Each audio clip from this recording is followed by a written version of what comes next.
ఆ రోజు మొదటి దశలో భాగంగా 49 పునరావాస కేంద్రాలు 2025కు పూర్తవుతాయి. ఇంకో పక్క ఆ రోజు కట్టినటువంటి ఇండ్లు కూడా మధ్యలో ఆపేస్తే దానికి కూడా రేట్లు పెరిగిపోయి అదనంగా భారం పడే పరిస్థితికి వచ్చింది. ఏదేమైనా 49 గ్రామాలున్నాయి, 17,717 పీడీఎఫ్లున్నాయి. ఇవన్నీ కూడా ఎంత తొందరగా వీలైతే అంత తొందరగా చేయడానికి ముందుకు పోతాం.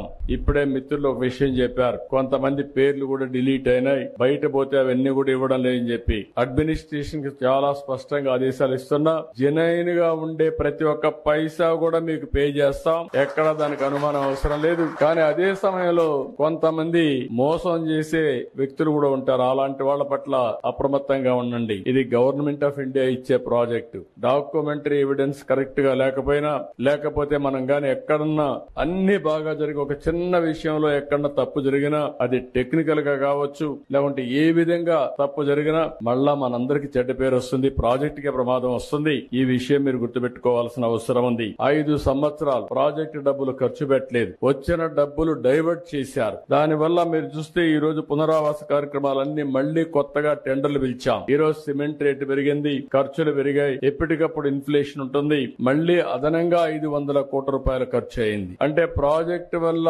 సకాలంలో పూర్తి అయి ఉంటే మీరు కూడా జీవితాల్లో సెటిల్ అయ్యేవారు. ఈ నీళ్లు గానుంటే వ్యవసాయం బాగా జరిగేది, అదనపు ఆయకట్టు వచ్చేది, ఆదాయం పెరిగేది. ఇంకొక పక్కన హైడల్ ప్రాజెక్ట్ మీరు చూస్తే పవర్ జనరేషన్ కోసం పెట్టింది, బాగా లేట్ అయింది కాబట్టి దగ్గర 2,500 కోట్ల రూపాయలు ప్రభుత్వానికి వచ్చే ఆదాయం పోయింది. ఇంకొక పక్క అదనపు భారం పడే పరిస్థితికి వచ్చింది. ఇలాంటి చాలా సమస్యలు వచ్చాయి. ఏదేమైనా ఒకటే హామీ ఇస్తున్నా, 2027కి పునరావాసం పూర్తి చేయాలని ఒక సంకల్పంతో ముందుకు పోతున్నాం. కానీ వీలైతే ప్రాజెక్టు నీళ్లు వదిలిపెట్టే ముందే మీ అందరికీ పునరావాసం ఇచ్చి తర్వాత ప్రాజెక్టు నీళ్లు వదిలిపెడతామని చెప్పి కూడా నేను మీకు తెలియజేస్తున్నా. అందుకనే ఒక టార్గెట్ పెట్టుకుని 2027 డిసెంబర్ కి ప్రాజెక్టు పూర్తి అయ్యుంటే 2026 డిసెంబర్ కి మీ అందరికీ పునరావాసం కల్పించే కార్యక్రమానికి శ్రీకారం చుట్టమని ఆఫీసర్లందరినీ కోరుతున్నా. వాళ్ళకి కావాల్సిన స్టాఫ్ ఇస్తాం, మనుషులు ఇస్తాం. కలెక్టర్స్ ఇక్కడే ఉన్నారు, సెక్రటరీ గారు ఇక్కడే ఉన్నారు. వారికి ఒకటే ఆదేశాలు ఇస్తున్నా, ఎక్కడ కూడా ఒక్క వ్యక్తి కూడా మిస్ కావడానికి వీలు లేదు. రెండోది, ఎక్కడ ఒక్క రూపాయి కూడా దుర్వినియోగం కావడానికి వీలు లేదు. ఎవరైనా సరే పైరవికారులు గాని దళారులు గాని ఎలాంటి వ్యక్తులు కూడా ఇక్కడ ప్రమేయం లేకుండా చేసే బాధ్యత మీది.